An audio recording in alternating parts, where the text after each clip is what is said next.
दोस्ती करने के लिए हुजूर ने फरमाया है। एक मर्तबा हाथों को उठाकर बोलो या रसूल अल्लाह, और झूम कर बोलो या हबीब अल्लाह। आपको डर लग रहा है, याद रखिएगा बोलना चाहिए। ये जिंदगी किस लिए मिली है? हम तो कहते गए ये दिल इश्क़ नबी में गर मचल जाए तो अच्छा है। बोलो बोलो, यहां से लेकर वहां तक बोलो, हाथों को उठाकर सुभान अल्लाह, और प्यार से बोलो या रसूल अल्लाह।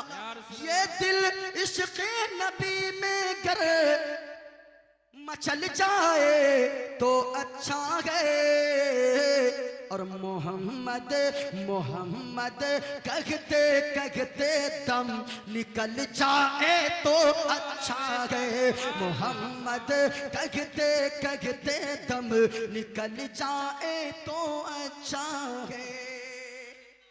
बता दूं किन से दोस्ती करने को हुजूर ने फरमाया है? बता दूं? जरा हाथों को उठाकर बोल दो सुभान अल्लाह। दोस्ती किससे करनी है? दोस्ती किससे करनी है? सुनो, आकाए करीम ने फरमाया, आकाए करीम की हदीस पाक है, नबी ने फरमाया है कि ओ लोगो, एक ऐसा शख्स था जिनके मरने का वक्त करीब आ गया, इंतकाल होने का वक्त करीब आ गया। आप भी दोस्ती करते हो, हम भी दोस्ती करते हैं, मौलाना साहब नकीब साहब भी दोस्ती करते गए, और शायर साहब भी दोस्ती करते गए, इमाम साहब भी दोस्ती करते हैं, डॉक्टर साहब भी दोस्ती करते हैं, मास्टर साहब भी दोस्ती करते हैं। लेकिन दोस्ती किससे करनी चाहिए? सुनो सुनो लोगो, मदीने वाले मुस्तफा का फरमान सुनो। मदीने वाले मुस्तफा ने फरमाया, ओ सहाबियों, एक बात बताओ, एक प्रश्न का उत्तर दो, एक सवाल का जवाब दो। या रसूल अल्लाह फरमाए, सवाल क्या है, प्रश्न क्या है? आकाए करीम ने फरमाया, ओ सहाबियों सुनो सुनो, एक ऐसा शख्स है जिनका इंतकाल होने वाला हो, जो मरने वाला हो, जिसकी मौत बहुत करीब हो, उनके 3 भाई हो। कितने भाई हो? जरा ऊंचा बोलकर बताओ, कितने भाई हो? ये उलमाए किराम है, ये तलबा इज़ाम है, अल्लाह सबों को सलामत रखे।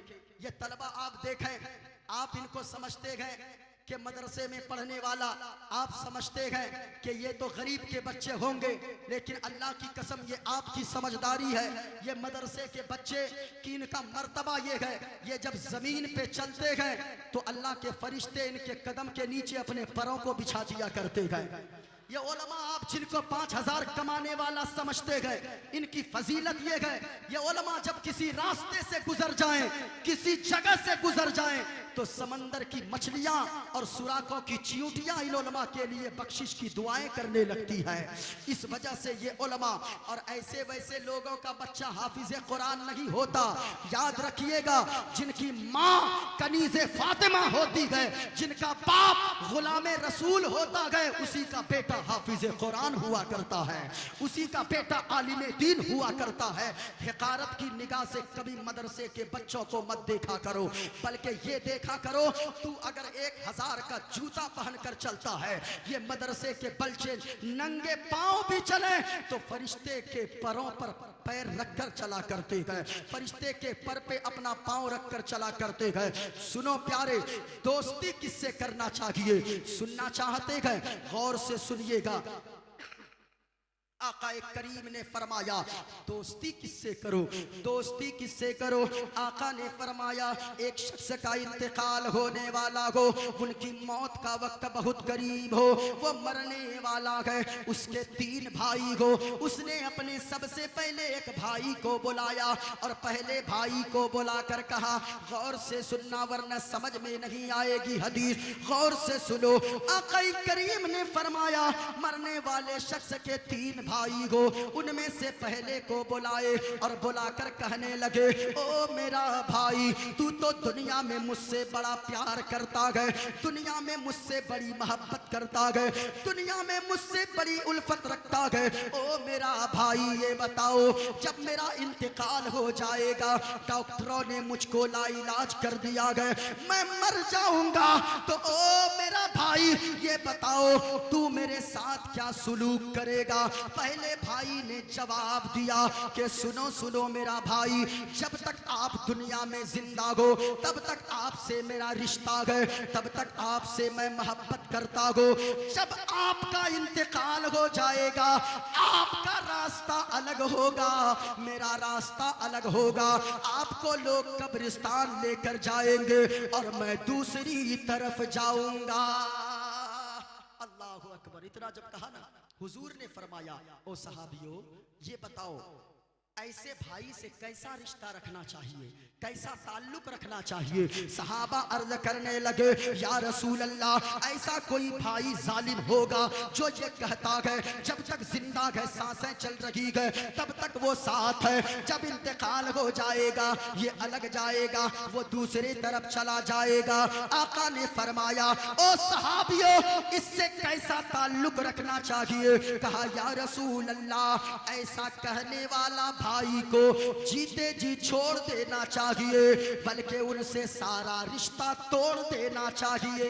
आका ने फरमाया, अभी नहीं खत्म हुआ, अभी दूसरे भाई को फिर बुलाया और बुलाकर कहने लगा, ओ मेरा भाई ये बताओ, मेरा तो इंतकाल होने वाला है। पहले भाई ने ये जवाब दिया है, जब तक जिंदा हूँ वो मेरे साथ ताल्लुक रखा है, जब मैं मर जाऊंगा मुझको लोग कब्रिस्तान लेकर जाएंगे और वो अलग तरफ चला जाएगा, दूसरे रास्ते पे चला जाएगा।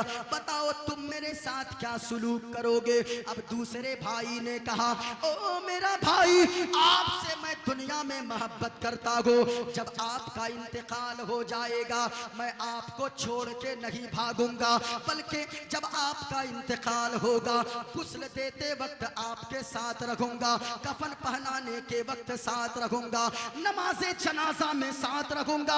और जब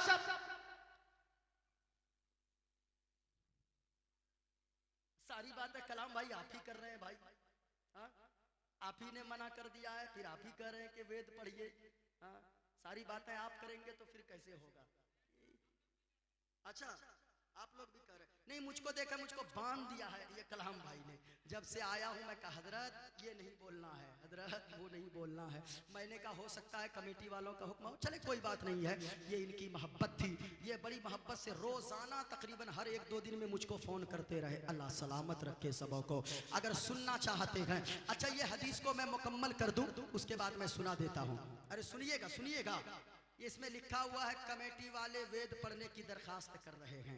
मैं तो उसी के लिए जाना ही जाता हूँ, पूरे हिंदुस्तान में इसी के लिए पहचाना ही जाता हूँ। अगर सुनना चाहते हो हाथों को लहरा कर बोलो या रसूल अल्लाह, और प्यार से बोलो या हबीब अल्लाह। अब जरा बताओ मरने वाले के कितने भाई थे? ऊंचा बोलो, जोर से बोलो।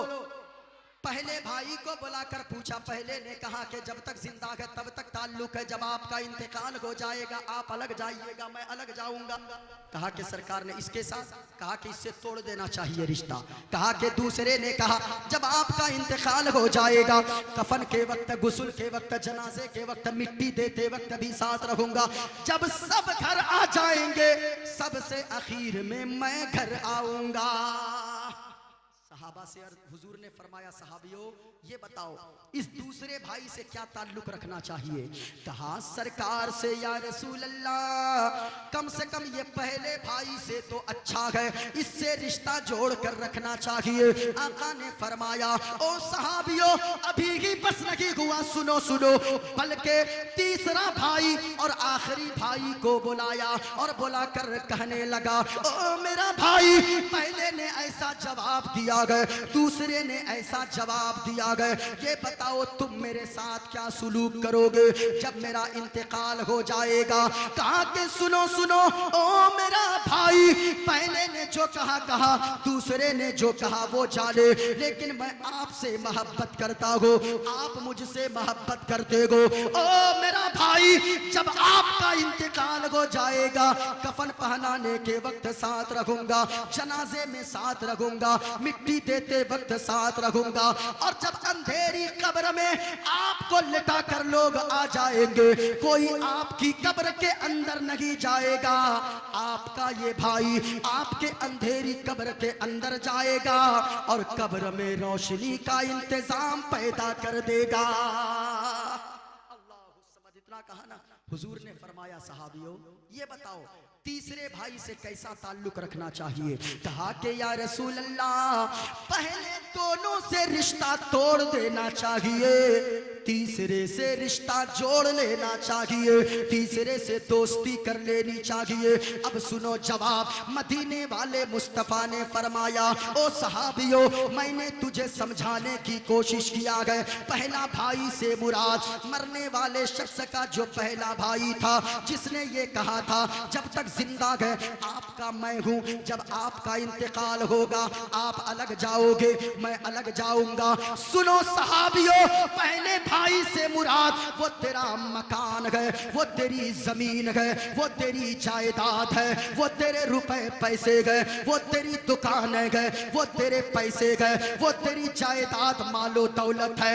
जब तक तू जिंदा है ये मकान तेरा है, जब तक तू जिंदा है ये दुकान तेरी है, जब तक तू जिंदा है ये जमीन तेरी है, ये जायदाद तेरी है, ये गाड़ी तेरी है, ये बंगला तेरा है।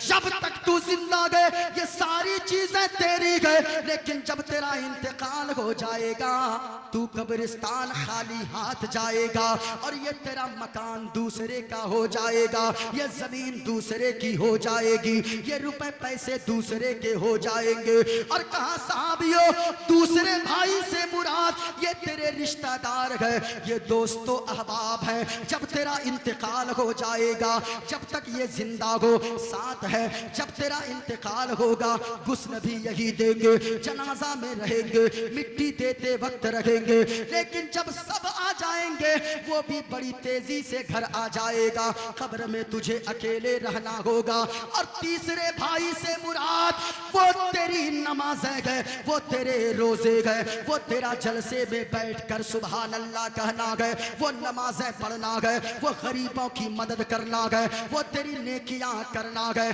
जब तेरा इंतकाल हो जाएगा यही नमाजें और यही रोजे और यही नेकियां, कुरान की तिलावत करना, मदरसे के तलबा की मदद करना, अपने इमाम की कदर करना, उलमा की इज्जत करना, सुभान अल्लाह अल्हम्दुलिल्लाह कहना, ये काम आएगी ये चीजें जब तेरा इंतकाल हो जाएगा।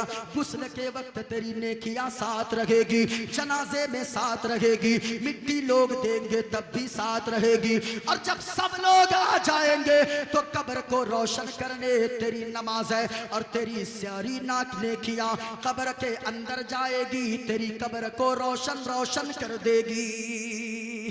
अल्लाहु अकबर कबीरा। इसलिए लोगों दुनिया में आए हो कब्र को रोशन बनाने की कोशिश करो, नेकियां करो नेकियां। एक नेकी के लिए कयामत में तरसोगे, एक नेकी के लिए मैदान महशर में तरसोगे, कोई किसी को एक नेकी देने वाला ना मिलेगा। यहाँ नेकियां करो, यहाँ नेकियां करोगे तो अल्लाह का खौफ दिल में पैदा होगा, अल्लाह का खौफ दिल में पैदा हो जाए अल्लाह ताला तेरे सारे गुनाहों को माफ फरमा देगा। आज ही अपने रब को मना लो, जिंदगी का भरोसा नहीं है। आज ही अपने रब को मना लो, जिंदगी का भरोसा नहीं है। और नार दोज़ख से खुद को बचा लो, जिंदगी का भरोसा नहीं है। और हश्र तक तुझे को रोना पड़ेगा, खाक में तुझको सोना पड़ेगा। आखिरत अपनी अच्छी बना लो, आखिरत अपनी अच्छी बना लो, जिंदगी का भरोसा नहीं है। आखिरत अपनी अच्छी बना लो, जिंदगी का भरोसा नहीं है। और एक शेर पढ़ दूं इजाजत है, एक शेर पढ़ दूं इजाजत है, माँ बाप के हवाले से एक शेर पढ़ दूं। जरा हाथों को लहरा कर बोलो या रसूल अल्लाह, और प्यार से बोलो या हबीब अल्लाह। एक शेर और मैं पढ़ देता हूं और गौर से सुनना लोगों। अपने माँ बाप की कर लो खिदमत, उनके सदके में जाओगे जन्नत। जिनके माँ बाप जिंदा है ना, अल्लाह के वास्ते माँ बाप की कद्र करो। माँ बाप अगर बूढ़े भी हो ना तो फिर तुम राजा हो, राजा शहजादा हो। और अगर माँ बाप तेरे दुनिया से चले गए तो याद रखना, लाखों की बिल्डिंग होगी, तुझे काटने वो बिल्डिंग दौड़ेगी। गाड़ी तेरे पास होगी लेकिन जिंदगी में सुकून नहीं होगा। माँ बाप की कदर करो।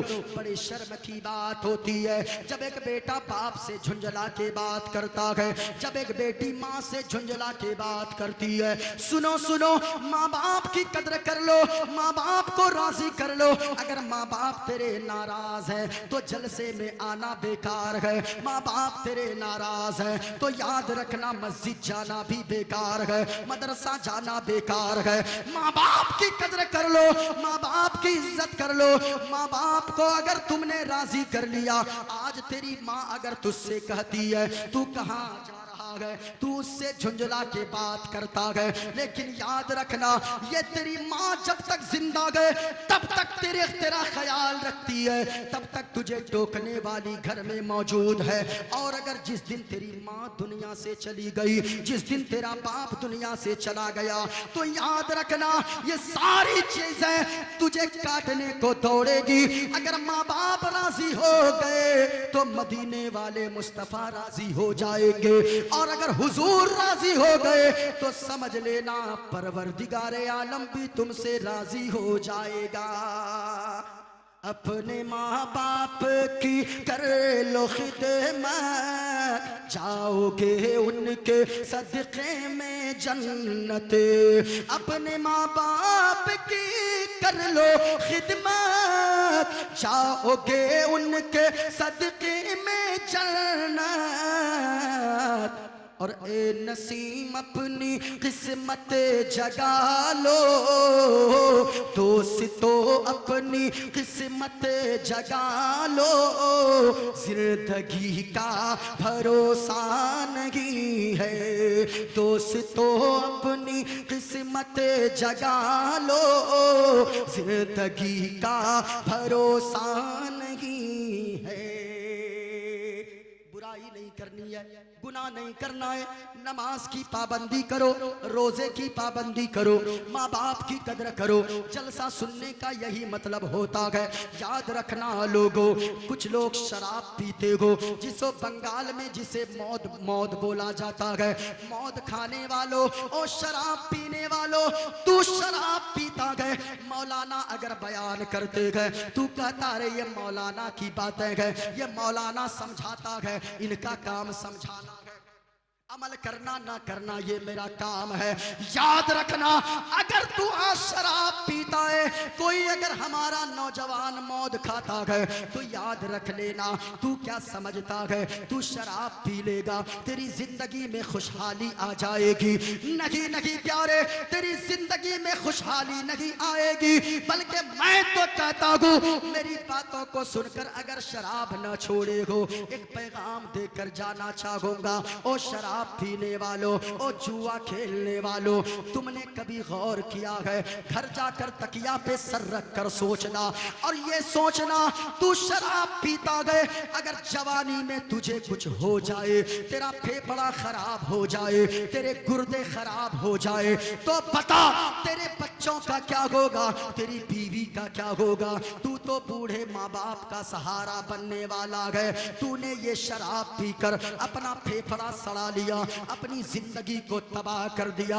हमने कितने लोगों को देखा है जो शराब पीते पीते दुनिया से चला गया, उनके बच्चे जब तक वो जिंदा था उनका बच्चा राजा बनकर रहता था, शहजादा बनकर रहता था, लेकिन जैसे ही उसने शराब पीकर अपना फेफड़ा गला लिया, तो याद रखो जब वो मर गया, उनके बच्चे ईद के दिन दूसरों के दरवाजे पर खड़े रहते गए, दूसरों के मुंह तकते रहते गए। इसलिए साहिबो शराब मत पिया करो, शराब अगर पियोगे तो मर जाओगे, तेरी बीवी का क्या होगा, तेरे बूढ़े माँ बाप का क्या होगा। नमाज पढ़ो, नमाज, नमाज की पाबंदी कर लोगे, नमाज पढ़ते जाओगे, अगरचे कम कमाओगे। आज लोग ताबीज लेने दौड़ते गए, लोग कहते गए दुआ कीजिए पीर साहब, दुआ कीजिए मुफ्ती साहब, दुआ कीजिए मौलाना साहब कि हमारे घर में बरकत नहीं होती है। मैं कहना चाहूंगा तू एक ताबीज नहीं 1000 ताबीज लटका दे, और अगर घर में नमाजी कोई रहता है तो अल्लाह की कसम घर में बरकत नहीं होगी। इसलिए ताबीज लटकाने से पहले शौहर भी नमाजी बन जाओ, बीवी भी नमाजी बन जाए, माँ भी नमाजी बन जाए, बेटी भी नमाजी बन जाए, सब नमाजी बन जाए, घर के लोग नमाज पढ़ते जाएंगे। अगरचे झोपड़ी में रहोगे, नमाज पढ़ते जाओगे, उसी झोपड़ी में अल्लाह सुकून की दौलत अता फरमा देगा। इस वजह से नमाज की पाबंदी करो। अगर आपने नमाज नहीं पढ़ी तो सारी चीजें आपकी बेकार है। 12 बज गए हैं, सिर्फ 5 मिनट बाकी है 12 बजने में। मेरा वक्त 10:30 से 11:30 बजे तक था, लेकिन मैंने 12 बजे तक तकरीर कर दिया है। और मैंने जो बातें की है आपसे सिर्फ इसलिए किया है ताकि आप यहाँ रहो तो भी मुस्तफ़ा का आशिक बनकर रहो। अगर नमाज नहीं पढ़ते हो, ये जलसे में आपका आना बेकार है। नमाज की पाबंदी करो। सबसे अफजल इबादत अगर कोई है तो वो नमाज है। नमाज पढ़ो, रोज़ा रखो, हज करो अगर अल्लाह ने साहिब इस्तिताअत बनाया है, अगर अल्लाह ने दौलत दिया है, ताकत दिया है, खुशहाल बनाया है, हज करो, नमाज की पाबंदी करो, रोज़े रखो, कुरान की तिलावत करते रहो। जो भी मुसीबतें आती है वो तेरे करतूत की वजह से आती है। कभी देखो तो कितने लोग दुनिया में आए चले गए, कोई याद नहीं करता। मखदूम अलाउल हक पंडवी का रोजा आपके बगल में है, पीराने पीर जिसे कहते हैं उनका रोजा आपके बगल में है। आप गरीब नवाज के रोजे को देखते हो, क्यों उनका नाम अभी तक जिंदा है? कभी सोचने की कोशिश किया है? जो अपने लिए जीता है वो मरता है तो मिटा दिया जाता है, जो अल्लाह के लिए जीता है और जो रसूलुल्लाह के लिए जीता है वो मरता है तो मिटाया नहीं जाता है। कयामत तक लोगों के सीनों में उनका नाम को बाकी रख दिया जाता है, लोगों के सीने में उनके नाम को जिंदा रख दिया जाता है। किसी मज़ार पे जाओ तो उनके मज़ार पे जाकर देखा करो, या अल्लाह ये भी तो तेरा बंदा है, मैं भी तेरा बंदा हूँ। इनके गए हुए 800 साल गुजर गए मेरे मौला, इनका नाम अभी तक लोगों के दिलों में जिंदा है। आपका बाप दुनिया से गया 20 साल नहीं हुआ, कोई याद नहीं करता। 30 साल नहीं हुआ, कोई याद नहीं करता। अब भाई गाड़ी चलाते हैं तो गाड़ी चलाने में कोई रूल होता है ना, कि जहां गाड़ी चलते चल के ब्रेक मार, खड़ाक से ब्रेक मारिएगा, एक्सीडेंट हो जाएगा। कहीं क्लच लेने का है वही ना लीजिएगा। अच्छा, आपने मुझे जब पहले ही कह दिए तो हमने उसी तरह का टॉपिक ही चुन लिया है, तो अब इस टॉपिक से निकलने दीजिए, एक 2 पीस सुना देंगे। हाँ, हयात बाकी रहेगी तो फिर कभी सुनाएंगे। जरा एक मरतबा मोहब्बत से बोलो सुभान अल्लाह।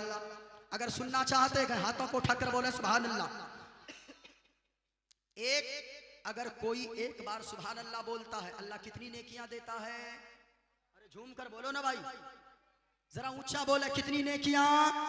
खुद भी सुने, दूसरों को भी जाकर बताएं। एक बार सुभान अल्लाह कहोगे, अल्लाह तुझे 90 नेकियां अता फरमाएगा। इसलिए ये बड़ा सस्ता सौदा है, वो तो निहायत सस्ता सौदा। बेच रहे हैं जन्नत का, हम मुफलिस क्या मोल चुकाएं, अपना हाथ ही खाली है। जरा मोहब्बत से अगर बोल दो सुभान अल्लाह तो मैं मंत्र सुना देता हूँ। जरा और झूम कर बोलो या रसूल अल्लाह।